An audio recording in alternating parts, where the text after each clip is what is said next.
ऐसी राम से होई। તુલસીદાસજી કે હવે આગળ બોલતા નહીં, હવે તો રામ સાથે પ્રીત બાંધ્યા પછી તમને મોઢું દેખાડીશ, ત્યાં સુધી મોઢું નહીં દે. રામ સાથે પ્રીત બાંધ્યા પછી તમને મારું મોં બતાવીશ, ત્યાં સુધી તમને ક્યાંય ક્યાંય ક્યાંય હું જોવા નહીં મળું. હવે તો રામ સાથે. એમ જ્યારે સંતોની પરા એવા કોઈ વચનો દ્વારા આપણને જગાડે છે સજ્જનો માતાઓ. અમારી પેઢીઓના જે પુરુષો, અમારી સાધુ સમાજની પેઢીઓના પૂર્વજો, એણે કોઈકે પોતાનું તમામ સંપૂર્ણ જીવન હનુમાનજીના નામ ઉપર, રામજીના નામ ઉપર, સીતારામજીના સત્ય એવા અથાગ મર્યાદા સંબંધોને સાથે અમારા પૂર્વજોએ કોઈએ પોતાનું જીવન બલિદાન આપી દીધું હોય, એના નામ ઉપર પોતે સમર્પિત થઈ ગયા હોય, એની પેઢીઓ પછી અમને સાધુના સિક્કા માર્યા. સાધુ સાધુ સાધુ સાધુ એની પેઢીઓમાં. જી હા, એટલે કલાક દોઢ કલાક પહેલાં જ બાપુ આપણને યાદ કરતો હતો. એક પુસ્તકમાં હરજીવનદાસજી કરીને એ મારા બટુક મહારાજ એમના ગુરુ છે, અને એમનો પરિચય હતો. એમાં લખ્યું હતું એનું સંપૂર્ણ નામ, અને લશ્કરી રામાનંદી સાધુ. ગુરુ પરંપરા અમારા ઉત્તરોત્તર વારસામાં મળી છે. એ તો તમે પછી ધીમે રહીને તમે આંદોલનો કર્યા ને તમારી એકતા માટે આંદોલનો કર્યા. શું કામે એકતા માટે આંદોલન કર્યા તમે સૌએ, અને હજી કરો છો? એનું મુખ્ય કારણ એ છે, અહીં બેઠેલા રામમઠીના અગર તો અહીંથી ચારે બાજુ ગુરુજી સાથે જોડાયેલા દરેક એના આત્મપ્રેમી ભાઈઓ બહેનો, સંગઠનની જરૂર એટલા માટે છે, વિચારોને કેન્દ્રિત કરીને એ વિચારો પ્રમાણે રહેવા માટે. એટલે બધા તમે અત્યારે જે કંઈ સંગઠનો કરો છો એ બરાબર છે, પણ સંગઠનો દ્વારા પોતપોતાના સ્વાર્થની દિશા નહીં, બધાને પોતાના માની શકાય આવી પારમાર્થિક ભાવનાથી જો તમે ને હું આપણે સંગઠિત થઈએ તો ભવિષ્ય આનું ખોટું છે એમ આપણે નહીં કહેવું પડે. સાચું આપણું હોય રજૂ કરીએ એટલે એનું ખોટું ઓટોમેટિક. તમારી પાસે સત્ય હોય તો જાહેર કરીને કહો કે આ સત્ય છે. એમ કહેવાય શિવાજી મહારાજના ગુરુજી પધાર્યા, રાજસભા જોઈને રાજી થયા. એણે પૂછી નાખ્યું કે એ સબ ક્યાં હે શિવા? કે ગુરુજી આ રાજસભા અમુક નિર્ણયો લેવા માટેની. અચ્છા, એ ક્યાં શિવા? તો કઈ રાજગાદી છે. ઓહો, તો વહાં કોણ બેઠ सकता है? શિવાજીએ કીધું કે यहाँ राजा હોય એ બેસી શકે. अच्छा तो मैं बैठ सकता हूँ? ગુરુજીએ કીધું. શિવાજીએ કીધું ગુરુદેવ તમે તો મારા ગુરુ છો, બિરાજો બિરાજો. પછી બિરાજ્યા પછી શિવાજીને પૂછ્યું કે હુકમ કિસકા ચલતા હૈ? એ કઈ વાત નબળી નથી, બધી વાત આપણને લાગુ પડે છે. તમારું યુનિટ બનશે, તમારું મંડળ બનશે, અને તમે પ્રમુખ, પ્રમુખ પછી ઉપપ્રમુખ, પછી મેનેજિંગ મંત્રી, આવી રીતે વ્યવસ્થા વહીવટ કરવા માટે તમારા મંડળનું આવું એક અંગ બનશે તો એને રજિસ્ટ્રેશન આપશે. કારણ કે બધા એકી હારે દોડીને ન્યાય મેળવવા ન જાઓ, તમારા વતી તમારા પ્રમુખ જાય. આવી રીતે દરેક પ્રશ્નની ચર્ચા કરવા માટે આ બંધારણ કરવામાં આવ્યું છે. આ બંધારણમાં રામદેવજી મહારાજ પણ બેઠેલા હતા. બંધારણમાં પોતે રાજાને ઘેરે અવતરિત થયા, પણ બધાની સાથે, નાનામાં નાના સમાજ સાથે. આવી રીતે જ્યારે હું આપને કહેવા જતો હતો કે આ બંધારણ આપણું ભવિષ્યમાં આપણને આ જુદા જુદા વિભાગમાં વહેંચી અને ક્યાંક આપણને બધાને દૂર ન કરી જાય, એટલા માટે આજે અમારા સાધુઓ અમારી ખબર પૂછવા આવ્યા છે. બહુ લેક્ચર કે ભાષા પ્રવચન કે એવું કંઈ કર્યા વગર સંતોનો હું હૃદયથી આભાર માનું છું. તુલસીદાસ બાપાએ જેમ કીધું ને કે હવે તો રામના દર્શન કર્યા વગર તમને મોં નહીં બતાવું, મોં નહીં બતાવું. એમ મારા ગુરુજીએ એક વખત મને એવી સ્પષ્ટ વાત કરી, મને કે મૂળદાસજી કે નાનપણમાં અમરેલી તાબાના બાંબરા ગામના કારિયા શાખના લોહાણા જ્ઞાતિમાં ત્રિભુવન બાપાના દીકરા જગજીવન બાપાને ત્યાં પછી સાધુ સંતો તરફ દોર એવો લાગી જાય. નાનકડી ઉંમરમાં પણ સાધુ સંતો એટલે વિરક્ત, જે ઈશ્વરની ખોજ માટે ઘર બાર કુટુંબ પરિવાર એ કપડાં આ બધું છોડીને નીકળી ગયા છે.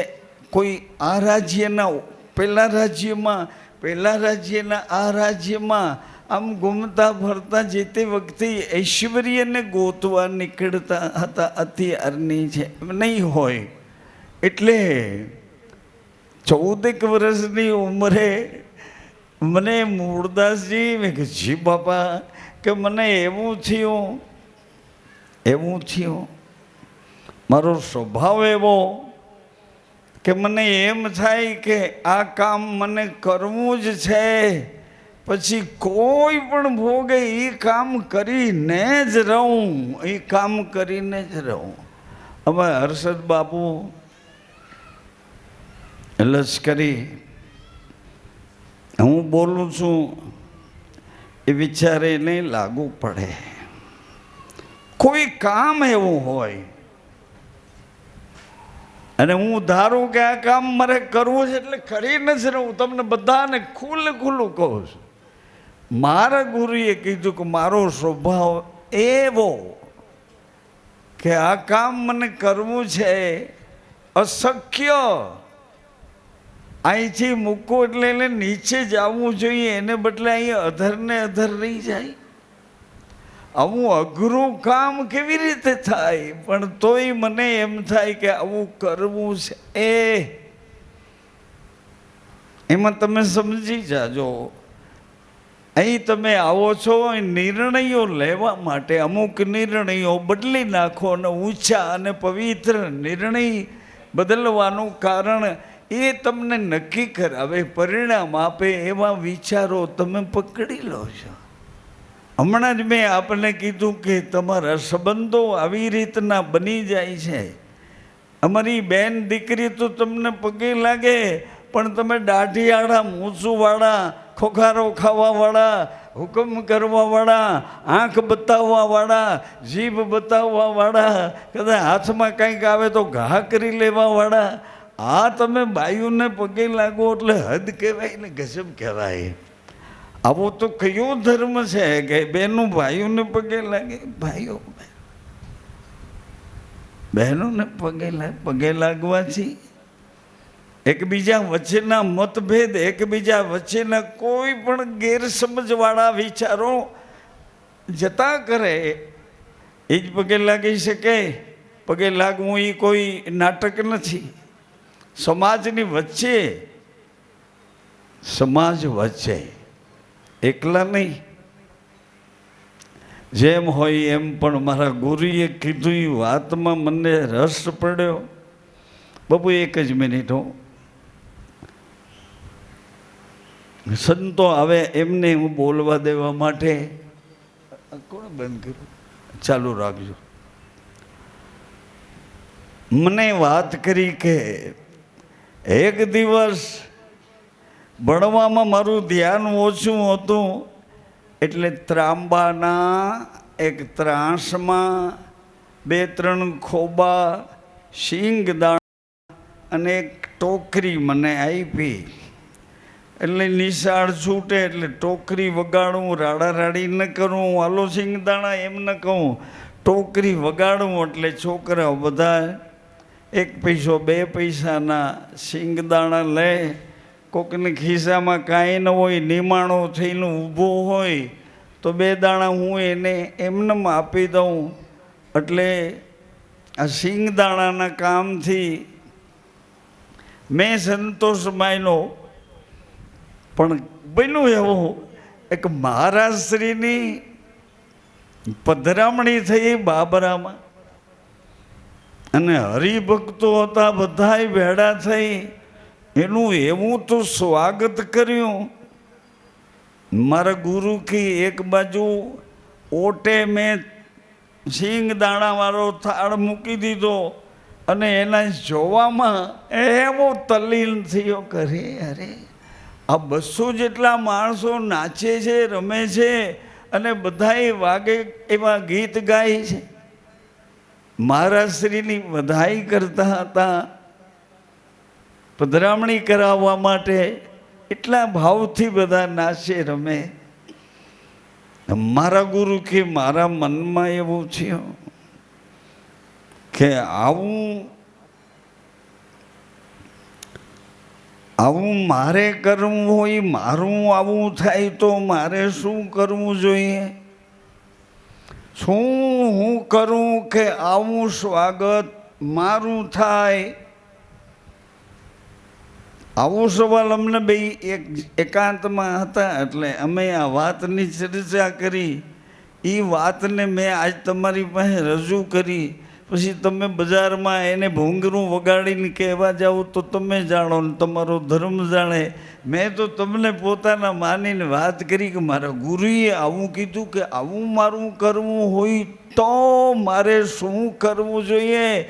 પછી કે સાધુઓ અને સાધુઓના બધાય કોઈ ક્યાં કોઈ બધું ગોતતા મને ગિરનારમાં જવાનું થયું. ગિરનારમાં જઈ તપાસ કરી તો બધાય કે એક તો હું રઘુવંશીનો દીકરો, મારું રૂપાળું શરીર, અને બધા મને આમ જોવે તો પ્રેમ કરે. કોઈ કે તને કુંડળ પહેરાવીએ, કોઈ તને રુદ્રાક્ષ પહેરાવીએ, તો કોઈ તને આમ તુલસીનું કંઠ પહેરાવીએ.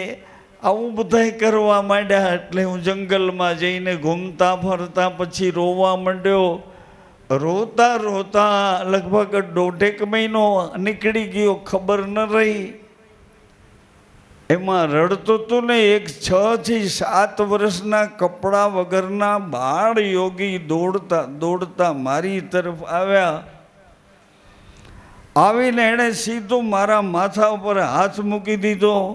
મેં આંખ ઉગાડી અને એના મોંને, એના મુખ આકૃતિને જોયું ને, એવડું તેજ એના મુખ ઉપર, એની આંખ ઉપર, એના ચહેરા ઉપર, એના હૃદયના પ્રસન્નતાના સ્મિત ઉપર એવું તેજ જોયું. એટલે મારું માથું એના પગમાં પડી ગયું, મારા કાબુમાં ન રહ્યું. આંખુએ જોયું ને માથાને એમ થયું કે મૂકી દે આના પગમાં, ચોક્કસ કાંઈક ને કાંઈક નિર્ણય આપશે એમ કરીને માથું એના પગમાં ગયું. એણે કીધું કે હરી શું કામ રડે છે? એટલે મને આનંદ આવ્યો કે આને મારા નામની ખબર પડી છે. આ કોઈક મને જાહેર કરવા માટે અથવા કોઈ મને જગાડવા માટે આવ્યું છે. એણે કીધું કે શું કામ રડે છે? એટલે મેં કીધું મને વાત કરવી છે. એટલે એણે મને કીધું કે તને વાત કરવી છે, વાત તો તને થાય છે, પણ એમ મને સપનામાં વાત નથી કરવી, મને રૂબરૂ વાત કરવી, એમને ફેસ ટુ ફેસ વાત. સપનામાં વાતો નથી કરવી, એ રૂબરૂ વાત કરવી છે. એટલે એ બાળ યોગીએ એવું કીધું, 6-7 વર્ષના કપડા વિનાના ભસ્મ રમાડેલા એવા એકદમ આકર્ષણ કરે એવા સુંદર આકૃતિવાળા ચહેરામાંથી એ બોલે તોય એમ લાગે કે એને જોઈએ જ રાખીએ. એણે કીધું કે એક કામ કરને હરી, अगर तुमको दर्शन के साथ बात करनी है, तारे दर्शननी जेम बात करवी होय तो जंगल मांथी वस्ती में जावू पड़शे. वस्ती में जईने जेनी पासे कांई न होय अने जेनु कोई न होय एने पोताना करवा पड़शे. अरे જેની પાસે કાંઈ ન હોય, જેનું સમાજમાં કોઈ ન હોય, એને પોતાના કરવા પડશે. એમાં ક્યાંક હું આવીને તારી સાથે વાત, તો મારા ગુરુ કે મેં મારું માથું તરત જ અધર લઈ લીધું. એણે કીધું ને કે હું આવીને વાત કરી જાય, માથું જ્યાં અધર લીધું ત્યાં કોઈ નહોતું. સાંભળો છો? એ કોઈ નહોતું, કોઈ નહોતું. પછી એનું નામ કંઈ ઠેરાવવા માટે કે આ કોણ, એટલી જ વારમાં અદ્રશ્ય કોણ છે કે પછી એનું નામ ગેબી ઠેરાયું, ઓળખાણ પૂરતું. બાકી એને ગુરુ જ તે. ઓળખાણ ક્યાંના ને ક્યાં આવી નીકળી ગયા, એ ઓળખાણ માટે કેવી નામ ઠેરાવ્યું, ખાલી ઓળખાણ પૂરતું નામ ઠેરાવ્યું. એટલે મારા ગુરુને એમ થયું કે સમાજમાં જેની પાસે કાંઈ ન હોય, જેનું કોઈ ન હોય, આવું કોણ કોણ કોણ કોણ ગોતતા ગોતતા, શોધતા, ખોજતા ખોજતા એને એમ થયું કે એક સમાજ એવો છે કે જે સમાજ પાસે કાંઈ નથી અને સમાજો વચ્ચે એનું કોઈ નથી. આવા વાલ્મિક સમાજમાં એક રૂડારામ કરીને એક યુવાન, એ બાપાને ગુરુજીને એક બે વખત બેસીને વાતો કરતા, આવો એમની સાથે સંબંધ હતો. એનું ઘર ગોતી કાઢ્યું અને ત્યાં 14 વર્ષ રોકાણા. એના બાળકોના મોઢા ધોતા, એના બાળકોને કપડાં બદલતા, એના બાળકોને નિશાળે મોકલતા. 14 વર્ષ નીકળી ગયા. 10,000 જેટલા એ મારા ગુરુના પ્રેમી થઈ ગયા. 10,000 જેટલા વાલ્મિક સમાજના એ દંપતી કુટુંબો એના પ્રેમી થઈ ગયા. પછી આમ ધાંગધ્રા થાય, એમ દ્વારકા જાય, એમ ગામડાઓમાં જાય. એની નામના એવી થઈ ગઈ, જ્યાં આવે છે ત્યાં સમાજનું કંઈક નવીન ઉદ્ધારીકરણ કરે છે. આમ કરતાં 14 વર્ષ પછી એનું જે સપનું હતું કે આ બધા કેવા નાચે છે, જે ગુરુજી આવ્યા છે, હવેલીમાંથી પધાર્યા છે મહારાજ શ્રી, એને જોઈને કેટલા બધા એને રાજી કરવા માટે. હવે ટાઈમ આવ્યો 14 વર્ષ પછી સીધા નીકળ્યા. એક સેજપાલજી કરીને કચ્છી લોહાણા, એમને એ પોતાની સાથે પૂજ્ય ભાવથી લઈ ગયા અને પોતાને ત્યાં સત્સંગને એવું બધું ચાલુ થયું.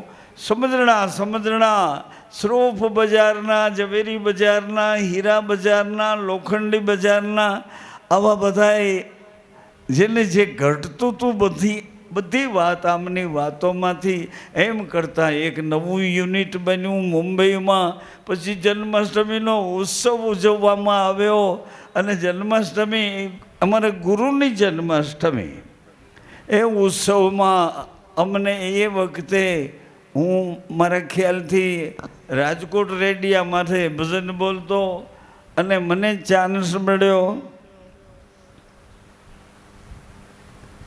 અને એ હવામાન જોયા પછી મને ખ્યાલ આવ્યો. એને મને કીધું હતું કે મારો સ્વભાવ એવો છે કે હું ધારું કે મારે આમ કરવું છે એટલે કરીને જ રહું. એમ તમારો સ્વભાવે અમારી દીકરીઓ હારે, અમારી બહેનો હારે તમે જમાઈ બન્યા છો, તમારા પગ ધોઈને આ દીકરીઓ ઓળાવી છે, એમ તમારી દીકરીઓ પાછી સમાજમાં આવી જ રીતે અરસપરસ આપણે જોડાણા છીએ. તો અહીંયા સુધી જો તમે આવી શકતા હો, કેટલા વર્ષોથી આવો છો, 50 વર્ષ તો મને અહીંયા થઈ ગયા. આજે સંતો અનાયાસે પધાર્યા છે, એ સંતો તમારી વચ્ચે આવ્યા છે એટલે તમારી જેવા બનીને આવ્યા છે. બાકી અમારો બિયારો સાધુનો છે, અસલિયત અમારી સાધુની છે. અમારી અસલિયત સાધુની છે, જેના તેના જ્યાં ત્યાંથી કપડાં પહેરીને જેમ તેમ ગોઠવાઈને નથી બેસી ગયા. એવા સાધુને હૃદયથી આપણે પ્રણામ કરવા જોઈએ.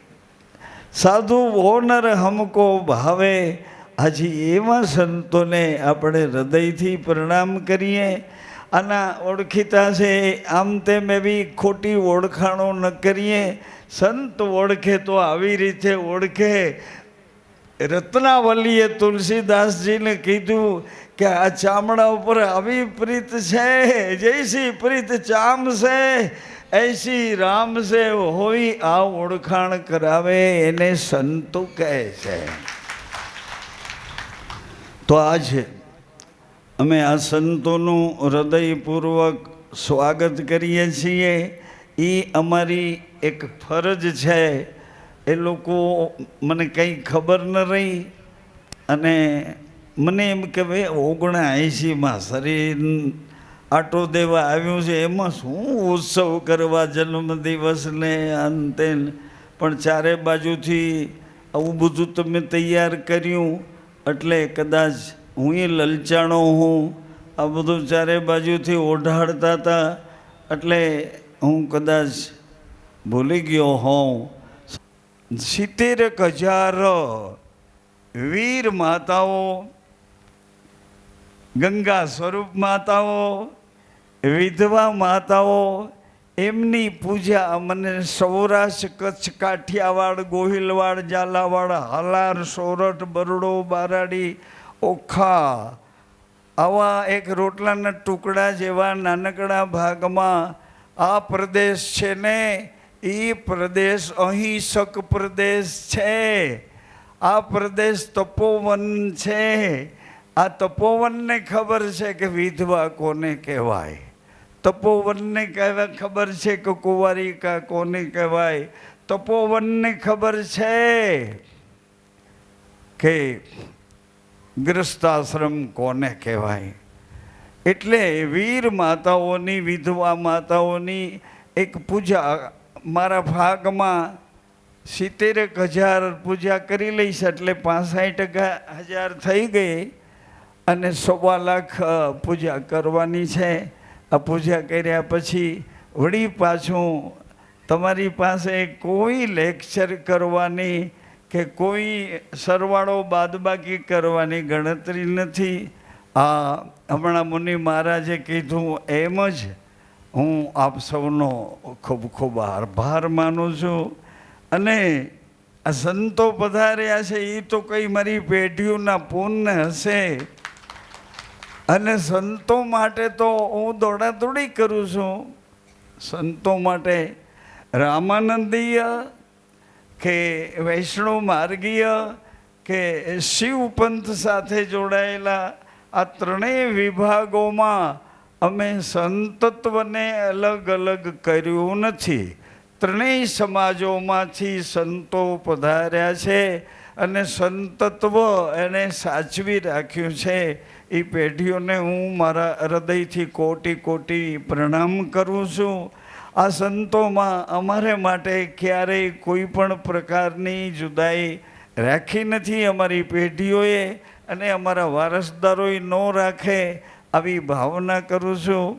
તો આ મારા સંસાર સાથે તમે ગેરસમજ ન કરો, અને સમજપૂર્વક તમારો સંસાર પણ તમારી પેઢીઓને યાદ કરી તમારા વારસદારોને એવા સરસ મજાના પેઢીઓના રક્ષક બનાવો. આવી હું તમને આજના 79માં વર્ષના, આજ તો મને બોલવાની ખબર ન હોય પણ છતાંય તમારી યારે વાર્તાલાપ કરું છું.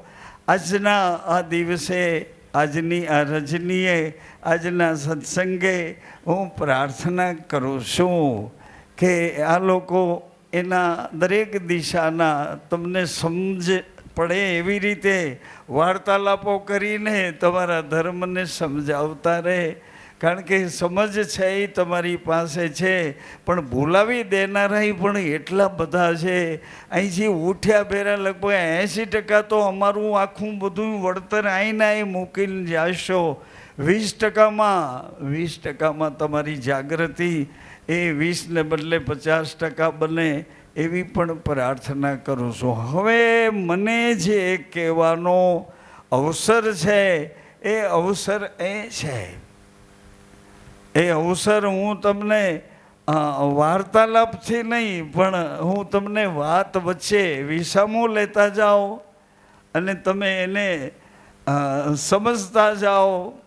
હજી પછી એવી રીતે પાચન થાય એવી રીતે હજી કંટાળો લાવ્યા વગર આજની સભાને હું હૃદયથી આવકારું છું. આ સભા જન્મસભાની જન્મદિવસની સભા નથી. સંતો પધાર્યા એટલે જન્મદિવસની વધાઈ અમારી પૂરી થઈ ગઈ. અમે હૃદયપૂર્વક સંતોને અમારા શિરતાજમાની એનું જ્યાં જે હુકમ હોય એ ઉઠાવવા માટે સજાગ રહીશું અને પાછલી પેઢીની સજાગ રાખશું. સંતો એ વિચાર કરે ને, બધાનો વિચાર હોય, બધાનું સંતત્વનું એ બંધારણ એનો વિચાર હોય. સંતોના વિચાર એકાંકી ન હોય અથવા વિરોધાભાસી ન હોય. સંતત્વ, સંતના નામથી જ આ દર્શન પાવન બને છે. તો સંતોને પ્રણામ કરી પ્રથમ ભૂમિકા ઉપર આપ સૌને એક ભજન ચાલતું હતું અને એમાં ભજનના બોલ એવા હતા, જેને દીઠે મારા નૈણા ઠરે બેની, અમને એવા એવા સંતો જ્યાંજી. ઓદરમાં એક બીજ એક બૂંદ ઠેરાણું ભગવત નામ ધરે, નરક છોડાવી ન્યારા રાખે. હાજી બેની, અમને એવા એવા સંતો મળે. સંતોનો મહિમા હાલતો તો આપણો મહિમા એક ધારો ચાલુ છે. એ આજે પૂનમ છે. દર બીજના આપણે સનાતન મર્યાદાની રહેણીની ચર્ચાઓ કરીએ છીએ. દર બીજના આજે પૂનમ આવી છે તો વધારાની ચર્ચા એટલી જ કરું છું કે તમારા ભાગે જે આવ્યું છે એને સાચવો. તમારે ભાગે તમારી પેઢીઓમાંથી કંઈક આવ્યું છે એને સાચવો. પેઢીઓમાં સારા મજાના સંસ્કારોય છે.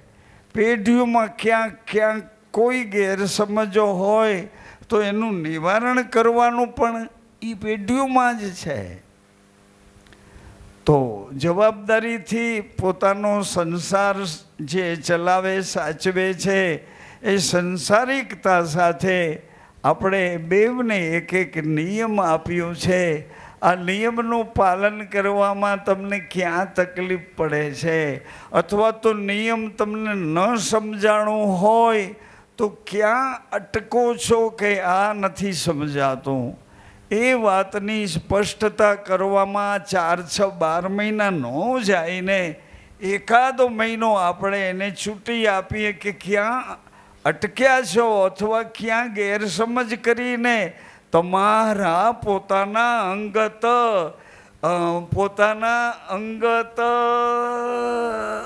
વિચારોથી તમારું મન મને એવી રીતે તમે જીવવા માગતા હો, એવી રીતે તમે આ વિચારોને પકડીને અટક્યા છો, એમ અટકશો તો તમારા વિચારો તમને છેલ્લે સુધી કામ નહીં આવવા દે.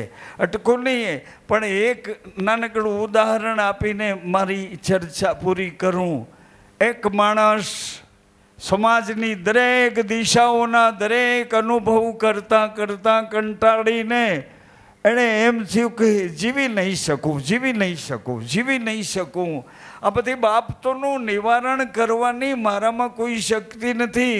હું મમ્મીને નહીં સમજાવી શકું, પપ્પાને નહીં સમજાવી શકું, અંકલને નહીં સમજાવી શકું, ભાઈને નહીં સમજાવી શકું, પત્નીને નહીં સમજાવી શકું. આવી અનાવડતથી કંટાળીને એણે નક્કી કર્યું કે આના કરતાં આમાંથી છૂટું થાવ,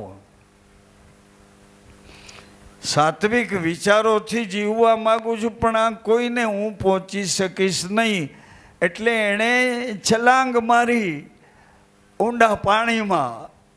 એટલે સાત્વિક વિચારોની થોડીક મૂડી હતી, એને ઊંડા પાણીમાં છલાંગ મારી. ત્યાં એક લાકડાનું પાટિયું એને ભટકાયું. એની સાથે થોડીક જાગૃતિ હતી તો એ લાકડાના પાટિયાને પકડી લીધું. પાટિયું આને લેતા એ પાણીની ઊંડાઈની આગળ જઈને એક ટાપુ હતો. ફરતું પાણીને વચ્ચે કોઈ વસ્તી નહીં. આવા ટાપુ પાસે પાટિયું ભટકાયું અને થોડીક સુધી હતી. એણે હાથ લાંબો કર્યો તો જમીન હતી. આંખ ઉઘાડી તો મોટું ટાપુ હતો. પાટિયાને છોડીને ટાપુ ઉપર ચડી અને આખા ફરતા પાણીના એ પૃથ્વીના ટુકડાને ટાપુ કહે છે. મોટબેન, આટલો જ ટુકડો કે જેમાં વસ્તી રહી શકે પણ કોઈ વસ્તી હતી નહીં. ટાપુમાં આંટો માર્યા પછી એને એમ થયું કે કોઈ નથી, પણ જો મારા જેવો કોઈ બીજો મળી જાય તો સમય પસાર થઈ જાય, એકબીજાના આધારે જીવી શકીએ. આમ જ આપણો ગ્રસ્તાશ્રમ આમ જ શરૂ થયો છે. એકબીજાના આધારે જીવી શકીએ. પછી જીવવાની મેથડ, પદ્ધતિ, રીત અને રિવાજો બધા અલગ અલગ હોય છે. બીજો એક આવ્યો, ત્રીજો એક આવ્યો, ચોથો, 5, 6, 7, 8, 9 આવા આવ્યા કે જે પાટિયાનો આધાર લઈ ટાપુ સુધી પહોંચી ગયા. 9 એકબીજાને પૂછી લીધું કે તને કેમ થયું, તું કેમ આવ્યો, તને શું તકલીફ પડી. બધાને ખબર પડી ગઈ કે સંસારને ચલાવવામાં અમારું કોઈ દાપણ કામ આવ્યું નથી. એટલે સંસારની અમે દરેક બાબતોથી દિશા શૂન્ય થઈને પાણીમાં પડ્યા ને અહીંયા પહોંચી ગયા. તો 9 વિચાર કર્યો કે આપણે શું કરીએ, જરાક ધ્યાન દેજો કે શું કરીએ કે આપણે 9 ભેળા થઈને કયું ઐશ્વર્ય આપણામાં આપણે હાથ નથી લાગતું ને આપણામાં છે, આ ઐશ્વર્યને અનુભવવા માટે આપણે શું કરીએ. 9 જણાએ અરણી નામની વનસ્પતિની ઘાસોટીથી અગ્નિ પ્રગટ કર્યો. અગ્નિની સાક્ષીએ 9 ફરતા બેસી ગયા. પછી જેને જે થાય એને એ પોતાનું જે સાધનામાં રોકાણ થઈ જાય છે એનું સ્પષ્ટીકરણ કરી નાખવાનું, જેને જે થાય. નવે નવ બેઠા હતા, પોતાના નાભીના શ્વાસથી જગત આખાને પકડી રાખે આવો પ્રાણ આધાર મોટો શ્વાસ, જે શ્વાસનું નામ વિશ્વાસ છે. પોતાની નાભીના પોતાના હોવાપણાના શ્વાસને આ વિશ્વાસના શ્વાસ સાથે ટકરાવવા, એ શ્વાસ કેવડો છે અને મને જુદો રાખીને કેવી રીતે જીવાડે છે, એ શ્વાસનું સામર્થ્ય શું છે. હું અલ્પજ્ઞ જીવ આ શ્વાસથી બંધાઈને કેમ કંઈ વિચારી શકતો નથી. આ મારી ભૂલ ક્યાં સુધી મને મદદ કરશે. આમ કરીને નવે નવ બેઠા. એમાં એક સાધકને ભૂખ લાગી. એણે 8ને જોયા.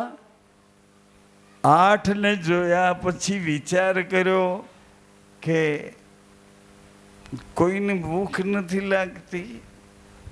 એણે જાહેર કર્યું કે તમે એક થોડીક વાર વેઇટ કરો ને, મને ભૂખ લાગી છે, મારો પ્રબંધ કરું ને ભૂખ વિના મારો પ્રાણ જાય આવું મને અંદરથી થાય છે. 8 જણા સમજણા હતા. એણે કીધું કે તારી ભૂખ સાચી છે, તારી પરિસ્થિતિ સાચી છે. સાંભળો બહેનો, તારી ભૂખ સાચી છે, તારી પરિસ્થિતિ સાચી છે. ભૂખને સમજજો બરાબર કે મને ભૂખ લાગી છે. આણે 8 જણાએ કીધું કે તારા જેવી ભૂખ જો બીજા કોઈને લાગે તો તમારા બેયની ભૂખનું કંઈ નિવારણ કરીએ. રાજી થયો કે મારા જેવી ભૂખ કોઈને લાગશે. થોડો સમય નીકળ્યો, 8માંથી કોઈને ભૂખ ન લાગી. આને પાછી ભૂખ લાગી. સાંભળો, પાછી ભૂખ લાગી એટલે એણે વિચાર કર્યો કે મારી ભૂખ તો ખોટી નહીં હોય ને. આ 8માં કોઈને લાગતી નથી ને મારી પાસે બીજી વખત ભૂખ આવી છે. એટલે એણે ભૂખને પકડીને દરિયામાં ઘા કર્યો. ભૂખ તું જ ખોટી છો, ખોટી છો. 8માંથી કોઈને નથી લાગતી ને મને પાછી લાગે. આ ભૂખ તો ખોટી છું. એટલે ભૂખ એને હૃદય મન જે એનું સ્ટેન્ડ હતું ત્યાંથી ભૂખને ફેંકી દીધી. વાર ન લાગી, ભૂખ ગઈ ચિત્ત મનમાંથી. તમાકુ નથી મુકાતું, માવું નથી. અરે જાવ નહીં યાર, તમાકુ માવા ભલભલા મુકાઈ ગયા. એમાં તમાકુ માવાનો તો વહીવટ ક્યાં આવે. જે અતિ મહત્વના હતા એ મૂકી મૂકીને નીકળી ગયા. આમાં હું તમાકુ માવા. કંટાળામાંથી આવે છે, કંટાળો દૂર થાય એટલે સારા વ્યસન બદામ કાજુ ખાવા માંડો. કંટાળો દૂર થાય, સગવડ થઈ જાય એટલે તમારી પોઝિશન જ બદલી જાય. ગેરસમજવાળી આ ભૂખ, ગેરસમજવાળા આ વ્યસનો, ગેરસમજવાળા વહીવટો. બીજા એક સાધકને થોડીક વાર થઈ કે મને બહુ તરસ લાગી છે, બહુ તરસ લાગી. પાણી વિના મરી જઈશ, પાણી વિના મારું પ્રાણ છે. એ તો રોવા માંડ્યો. 8એ કીધું કે ભાઈ તને લાગી એવી આ 8માંથી કોઈને લાગે ને. પછી રસ્તો મળી ગયો. 8માંથી જો કોઈને ભૂખ લાગે તારી ભૂખનું નિવારણ કરવા બધા પ્રયત્ન કરશું. અને સાંત્વન મળ્યું. થોડી વાર પછી પાછી ભૂખ લાગી એટલે એને ભૂખને પકડી. ભૂખ 8માંથી કોઈને લાગતી નથી અને મારી પાસે પાછી આવી તરસ 8માંથી કોઈને નથી લાગતી નથી ને મારી પાસે પાછી આવી. એટલે એને તૃષ્ણા નામની આ બીમારીને, તરસને લઈ ફેંકી દીધી દરિયામાં. તું જ ખોટી છે, હે મારી તૃષ્ણા, હે મારી તરસ. આમ કરીને ત્રીજાને વળી સગા સંબંધીઓ સાંભળ્યા. આવી રીતે બધાને પોતે પોતાની જે અતિ આવશ્યક પકડ હતી એ બધી પકડમાંથી છૂટા થયા. 9 એક શ્વાસ સાથે જોડાઈ ગયા કે જે શ્વાસ આખા જગતનો, પ્રાણી માત્રનો એક જ શ્વાસ. અત્યારે મારો શ્વાસ મારા હોવાપણા સાથે જોડાઈને તમારી હારે વાત કરે. મારો શ્વાસ તમારી હારે વાત કરે પણ મારો શ્વાસ મારી નાભીમાં મારું હોવાપણું સાચવે છે. એ પ્રાણ છે ક્યાંથી આવ્યો છે? આખા જગતનો ઘોડા ગધેડા કૂતરા મીંદડા ભૂંડડા જલચર થલચર નભચર ચરાચર આ બધાયનો એક જ શ્વાસ છે. એ શ્વાસ સાથે મારો શ્વાસ જોડાયેલા શ્વાસની એ વ્યાપક વિશાળતા એ મને ખબર નથી કેવડી વિશાળતા છે. એટલે એ શ્વાસ સાથે મને જોડાવવું છે. એમ કરી અને બધાય આવરણોમાંથી મુક્ત થયા. બધા એકદમ મુક્ત મનથી 9 જણા ભીતરમાં ડૂબકી મારીને એક શ્વાસ, જે શ્વાસનું નામ વિશ્વાસ છે, આખા વિશ્વનો એક જ શ્વાસ, જે શ્વાસ સ્વયં વિશ્વનાથ, જે શ્વાસ સ્વયં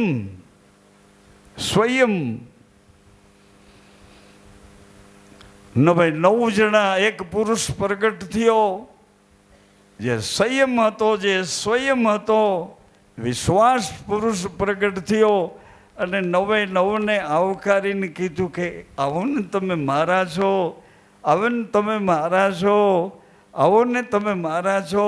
હે આંખ તું મારી છે, એ કાન તું મારો છો, હે વાણી જીભ સ્વાદ તમે મારા છો, ઇત્યાદિ 9 દરવાજાવાળા આ મહેલમાં હજી બધાને પોતામાં સમાવી લીધા. અને 10મે દરવાજે 10 દરવાજાવાળો રાજમહેલ તમને ને મને સફળ થઈ ગયો. એમાં વળી આપણી સાથે આપણા નજીકના સાથીદાર તરીકે પ્રકૃતિને પુરુષ સાથે અને પુરુષને પ્રકૃતિ સાથે, પુરુષને પ્રકૃતિ સાથે, પ્રકૃતિને પુરુષ સાથે પરંપરાએ એકબીજાને સાચવ્યા, એકબીજાને જોડ્યા. કારણ કે દીકરી પણ આપણે ઘરે આવે છે, દીકરા પણ આપણે ઘરે આવે છે, દીકરીની વ્યવસ્થા પણ આપણે જ કરવાની રહે છે, દીકરાઓની વ્યવસ્થા પણ આપણે જ કરવાની રહે છે. આવા વિશાળ સમુદ્ર વિશાળ સંસાર સાગરના આવા દર્શન પછી અતિ મહત્વની તમારે ને અમારી દીકરી, તમારે ને અમારી બેન, તમારે ને અમારી મોટી બા, આ એની સાથે તમારું જીવન સમજ વગરનું નીકળી ગયું હોય તો દ્વારિકાના નાથ એક અદ્ભુત પ્રેમ આકર્ષણ છે. પ્રેમ આકર્ષણ ભગવાન મર્યાદા પુરુષોત્તમમાંથી હવે પ્રેમ પુરુષની ભૂમિકામાં પ્રેમ આકર્ષણ. શરીર વિનાનો પ્રેમ, શરીર વિનાનો કામ, કામ નહીં શરીર નહીં ને પ્રેમ નહીં શરીર નહીં. પ્રેમ વ્યાપક આપણા શરીરને અનુભવ કરાવે, આપણા ચિત્તમનની દરેક ભૂમિકાને પોતાની બનાવી લે. એમ જ કામ પણ આપણા શરીરમાં અશરીરી વ્યાપે. અહીંયા થોડી તમને હું રિક્વેસ્ટ એટલે પ્રાર્થનાપૂર્વક મર્યાદા આપું છું.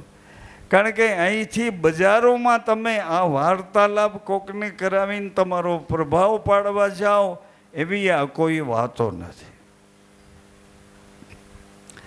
વાતો કરવાનું ના પડી છે, એ વાતો કરવાની જ મનાઈ છે. ચૂપ રહીને ક્યાં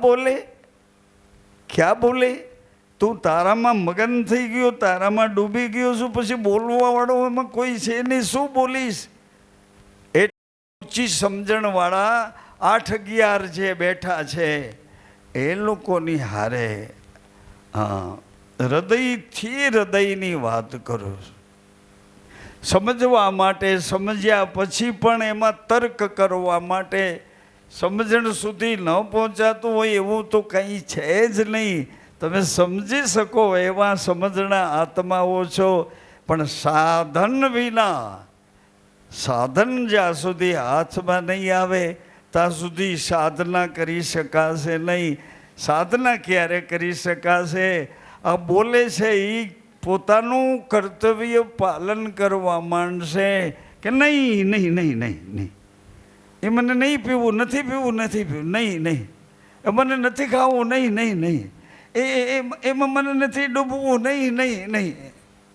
હાજી, આવા વિરલ પુરુષો, આવી પવિત્ર દીકરીઓ, જગદંબા જેવી જોગમાયાઓ એમ હમણાં કહેતા હતા કે જો તમે ધારો તો, હાજી હમણાં કહેતા હતા પૂજ્ય શામળદાસ બાપુ કે તમે ધારો તો આ પુરુષો તમને તમારી દરેક શુભેચ્છાઓમાં એ સાથરૂપ બની જાય. બે મટીને એક થઈ જાઓ, એક ઈશ્વરને અનુભવો. આનાથી આગળ હવે આવતા બીજના કાર્યક્રમમાં તમને કહ્યું છે એ જ મારે કહેવાનું છે. કર્યું છે કે નથી કર્યું એ તમારે કહેવાનું કે આ થતું નથી, અહીં આવું થાય છે, આ થતું નથી, અહીં આવું થાય છે. કોઈક ધંધો જોઈન્ટ કરો એમાં કેમ ગોઠવાઈ જાઓ છો? કોઈ ભાગીદારીથી કોઈ પણ કામ કરો એમાં કેમ ગોઠવાઈ જાઓ છો? થોડીક સાડીઓ લાવ્યા છો એમાં કંઈક ટીક ટીક કરવાનું છે, એમાં કેમ ગોઠવાઈ જાઓ છો? હીરા રફ લાવ્યા છે એમાં આવા બનાવવા, એમાં બધે ગોઠવાઈ શકો તો થોડોક ટાઈમ લઈ અમારી દીકરીઓ પાસે બેસો, અમારી બહેનો પાસે બેસો. હું જેને કરંટ એની પેઢીઓમાંથી આવ્યો છે એને કહું છું. હા, તમે એમને સમજો બજારમાં હું બિસ્કિટ વેચવા નીકળું છું એમ નહીં. જેને પેઢીઓમાંથી કરંટ મળ્યો છે અને કરંટવાળા જ અહીંયા બેઠા છે. હજી એમાં એમની જોડે કોઈ આવી ચડ્યા હોય એને આશ્ચર્ય લાગે, નવાઈ લાગે. આવી વાતો કરીને યાર શું ટાઈમ બગાડો છો? તો વળી કંઈક નવું લઈ આવે, નવું ગોતી આવે, મોબાઈલમાંથી નવી નવી મેથડ લઈને નવી વાત કરે આપણને. અરે ભાઈ હું બરાબર હાલ્યો જાઉં છું, બરાબર હાલ્યો જાઉં છું. અચ્છા, એક ન ગમે એવી વાત છે. હાલતા હાલતા આપણા દીકરા દીકરીઓ એકબીજા સંબંધથી, એકબીજા મા પિતાઓ બે પેઢીઓને જોડી દે છે. એ જ દીકરા દીકરીઓ 412 મહિનામાં કે મને નથી જોતી, દીકરીઓ કે મને નથી જોતો, આવી ફરિયાદોથી આપણે હવે આપણા કાન કઈ કેટલાક દબાવીશું? આ ફરિયાદોથી આપણે બધા અકળાઈ ગયા છીએ. આ બધી ફરિયાદોનું નિવારણ અમારી દીકરીઓ બહેનો સાથેના તમારા પવિત્ર વ્યવહારો શરૂ થઈ જાય. બહેનો, તમારા પતિ તરીકેના એની જવાબદારી છે, તમારી વફાદારી છે. તમે એવી વફાદારી નક્કી કરી છે કે મારા પતિની અંદરથી જ મારો ભગવાન, અરે મારા પતિને જ મારો ભગવાન પ્રગટ કરીશ તો જ હું ખરેખર એવા મા બાપની દીકરી છું, આવા ખાનદાનની, આવા સંસ્કારની, આવા પવિત્ર મા પિતાની દીકરી છું. આમાંથી જ મારો ભગવાન પ્રગટ કરું, આમાંથી જ. હવે નહીં, વફાદારી કે છે, વફાદારી મારી માનું નામ છે, જવાબદારી મારા પિતાનું નામ છે. ભગવાન કૃષ્ણ કહે છે, હે અર્જુન, સર્વ ધર્મ પરિત્યજ્ય મામ એક, મારા એકનો બલી જા.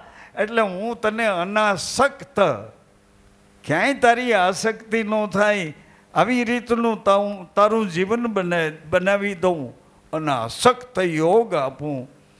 દરેક દિશાઓમાંથી તારું યોગ્ય ક્ષેમ, તારું ભલું થાય આવું જ કરું. આવું પિતાજી કહે છે, આવું મારી મા કહે છે. હજી કેમ? મારી મા તો સતી છે, મારી મા સતી છે ને. એ તમને શંકા છે મા ઉપર? તમારી પોતાની જનતા ઉપર શંકા છે? અરે તમે, અરે મારી મા તો સતી, મારો પિતા જતી છે. દુનિયાના જતી સતીના ચોપડા ભલે વાંચી નાખ્યા, પણ મારી મા સતી છે, મારો પિતા જતી છે. આજે મારો પતિ જ મારો ભગવાન છે. આવું સરસ બંધારણ વૈદિક પરંપરામાંથી, સનાતન મહામાર્ગમાંથી આ સંતોએ, એની પેઢીઓએ આપણા સુધી પહોંચાડ્યું છે. જીવન જીવવા માટેની અદ્ભુત મેથડ, પદ્ધતિ, રીત રિવાજ જીવન જીવવામાં. કારણ કે બિયારો હશે તો પાછલી પેઢીને કામ આવશે ને. કોઈ સારું ખેતર હશે તો ખેડીને વાડ કાંટો કરી ખાતર પાણી પૂરીને બરાબર ધ્યાન આપી વાવી દેશે, માથે પાણી પાઈ દેશે, એની માથે હજી એને ઢાંકી દેશે, સમાર મારી દે. પછી આડા પડ્યા ઊભા પડ્યા એને જેમ ઉગાડવા એમ ઉગાડશે. આવું જીવન આપણા હાથમાં છે. એકાદો કોઈ વિરલ પુરુષ, એકાદી કોઈ જગદંબા જેવી મારી દીકરી બેનમાં આ ધર્મની મર્યાદા સાચવતી સાચવતી પ્રગટ થશે. કારણ કે તું મારી માં છે ને, એ જ સતી છે. ગાંઠ વાળજો. નબળાઈ ઊભી કરી હોય તો જાતિ કરજો, એમાં અક્કલ નથી ને આવી છે ને તેવી છે ને અભણ છે ને. અરે એ આ બાયું ભણી ગણીને આવી, એણે તને શીખવાડ્યું ને આમાં અક્કલ નથી. તને જન્મ આપ્યો ત્યારે એને ખબર હતી કે મરી જાય, પણ આની પેઢીનો એક દીવો કરતી જાય. ભલે મરી જાઓ, ભલે મરી જાઓ, આની પેઢીનો એક દીવો કરતી જાઓ, પછી મરી જાઉં તો ખબર. આ માં છે ભલા, એ મારી માં સતી છે ને. ડાઉટ ન કરતા જેને ડાઉટ થાય એ ડાઉટ એટલે શંકા થાય એ કાઢી નાખજો, કાઢી નાખજો, કાઢી. રામ મટીના 79માં જન્મ દિવસે હું સાધુના શરીરમાં તમને કાલાવાલા કરું છું, પ્રાર્થના કરું છું, કર કરું છું કે હું નથી જોતું. નવો સમાજ આપણા હાથમાંથી જશે એમ નથી, આપણી પેઢીઓ આપણા હાથમાંથી વહી જશે, પછી ખાલી થઈ જશું. પૂર્વજોએ બિચારા કહેતા હતા એમ જ આપણે શીખીને આપણે કહીએ છીએ. આને જો નહીં યાદ કરીએ, બાળકને હૃદય નહીં આપીએ, બાળકના માથા ઉપર આપણો હાથ નહીં પહોંચે, તો એ બધા ભજનવાળા રાહ જોવે કે બંધ કરી તો ભજન ગાઈએ. અરે ભજનમાંથી જ આવ્યું છે આ ભજનનું જ હાજી વિસ્તૃતિકરણ છે ભજન. આમાંથી ભજન બનાવીને તમે કહીશો નહીં સાંભળે, ભજનમાંથી કંઈક કહેશો. જી હા, કાશીના રાજાએ રોહિદાસને કીધું કે ચમાર છો? તો કે હા. અમારી મીરાના ગુરુ થઈ ગયા છો? તો કે હા. મીરા ગુરુ ગુરુ કરે છે. મીરા પર રજપૂતની ક્ષત્રિયની દીકરી છે ને તમે ચમાર છો? આ કાયદાનું ઉલ્લંઘન કર્યું છે, તમારો દંડ કરવામાં આવશે. તો કે ભલે મહારાજા, જે દંડ હોય મને મંજૂર છે. હું ચમાર છું પણ મરેલા ચામડા ચૂથું છું. હે જગત આખું જીવતે ચામડે રોકાણું છે. પોતાની થેલીમાંથી એક રાફી નામનું હથિયાર કાઢી અને પોતાની ડોક પાસે એ રાફી મારી અંદરથી તાર કાઢ્યો કે આને તમે આને બ્રાહ્મણ કહો છો? આ જનોઈ તો કે મેં કેદીની પહેરેલી છે. કાશીના મહારાજાએ સ્વીકારી લીધા, કારણ કે રામાનંદ બાપાની નિશાળમાંથી, રામાનંદાચાર્ય ગુરુની નિશાળમાંથી પાસ થયેલા એને કોણ રોકી શકે? તો આપણું આ પવિત્ર જીવન છે. ચારે બાજુ ભયંકર ગીરદી છે, ચારે બાજુ લૂંટાઈ ગયા છે અને કોઈકને લૂંટવા નીકળ્યા છે. આવા સરનામા વગરના ગમે તે હોય એની વચ્ચે આપણી પેઢીઓમાંથી મળેલો વારસો 5, 7, 9, 12 કરોડ 33 કરોડની ઉત્તરોત્તર પેઢીઓમાંથી આવેલા આપ સૌને હું હૃદયપૂર્વક પ્રણામ કરું છું. હૃદયપૂર્વક આપ પધાર્યા છો એ વાતને હું ધન્યતાથી આવકારું છું. સૌને જય સીતારામ, જય સીતારામ. હે પ્રાણ આધાર, આપના ચરણોમાં મસ્તક મૂકીને વિસામો કરું છું. જરૂર પડીએ જગાડજો. મને ખબર છે ઊંઘી ગયા પછી આપના સિવાય મારું કોઈ નથી. આપ જ મારા પ્રાણાધાર છો. હું આપનો છું, હું આપની છું, આપ મારા છો. હે પ્રાણાધાર, જ્યાં સુધી આ શરીરમાં રહેવાનું હોય,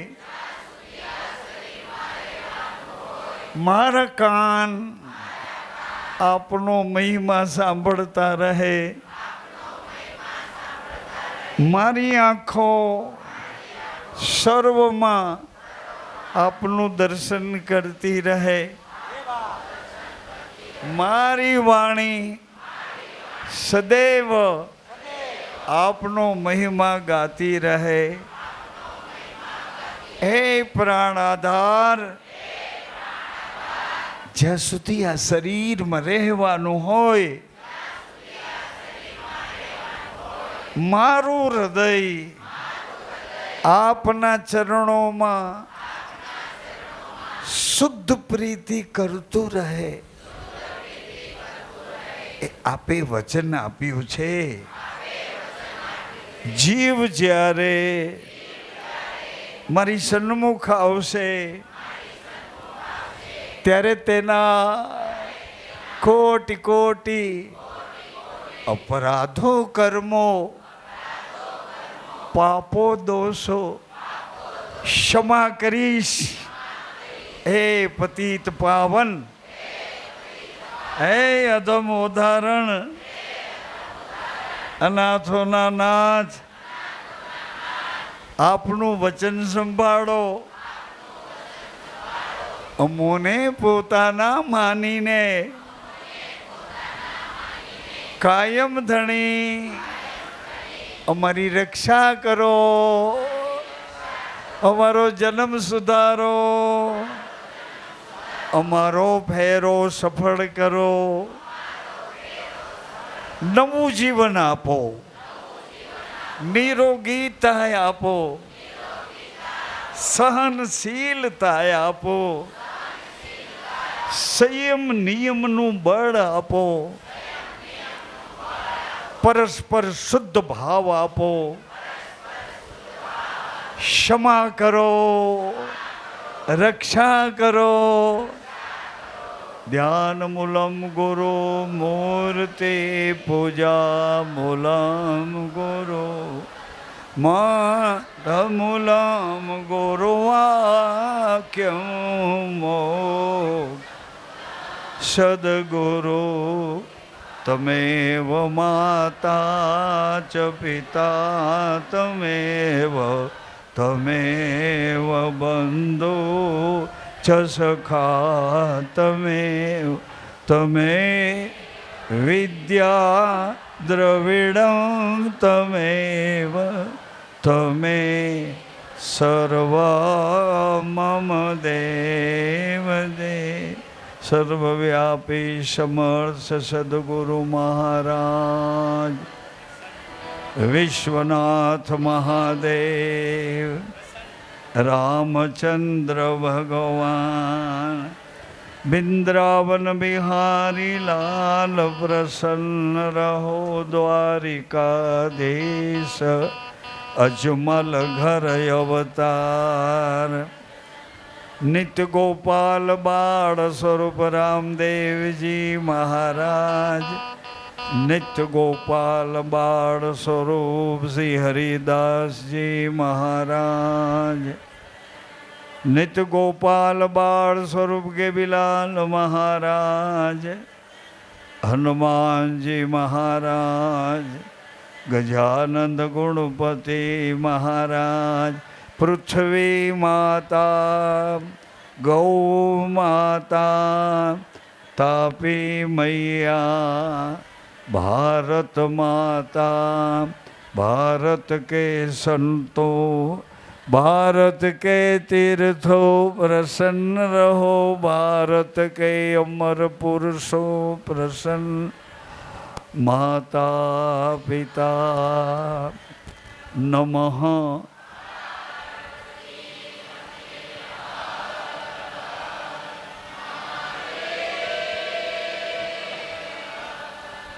બાપા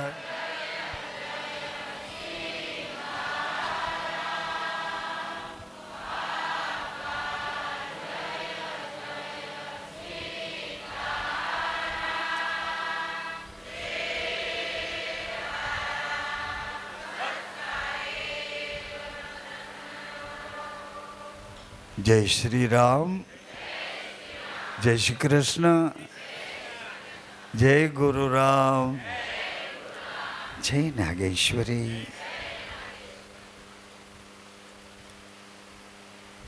સૌને જય સીતારામ.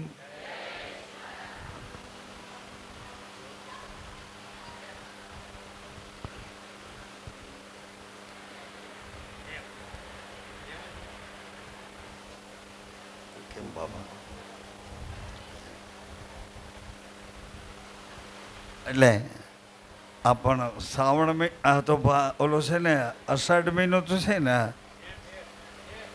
અષાઢ છે ને એક અધિક મહિનો ગયો, એ તો માનો કે જેઠમાં વયો ગયો. અષાઢ મહિનો છે ને, અષાઢ મહિનાની આજે અષાઢની પૂનમ છે, તો એને અહીં નહીં તો ક્યાંક વરસવું તો પડે ને. ગમે એમ કરીને તમે મારી વાત ભૂલાવવા માગો છો. વરસાદના બાના દઈને ઘેરે જઈને છોકરા રહેતા નથી ને એમ તેમ, પણ મેં તમને ખુલાસો કર્યો કે રામદેવજી મહારાજનો નાનો એક ગુરુભાઈ છે, એનો ભૈરવો છે. અને ભૈરવો પછી એનું બહુ વર્ણન નથી, પણ રામદેવજી કહે છે એ કામ કરી આવે છે. ભગવાન પડદેથી એટલે ભૈરવ ઊભો થયો. ભગવાનને પૂછ્યું કે શું કરવાનો? કે કાંઈ નહીં કરું, કે કોઈ સત્તા ઉપર આવશે અને એનું મગજ ફરી જાય ને તો એના મગજને પાછું સેટિંગ કરીશ. કોઈ સત્તા ઉપર આવશે અને મોટાઈ પકડીને મગજ ગુમાવશે તો, અને બીજું કોઈ મોઢું શણગારવામાં રહી જશે તો એના પતિને એના માથામાંથી કાઢી નાખીશ. ભૈરવો આટલા કામ કરે છે. બે કામ તમારે સમજવાના કેવા મહત્વના છે. સૌને હું સીતારામ કરું છું.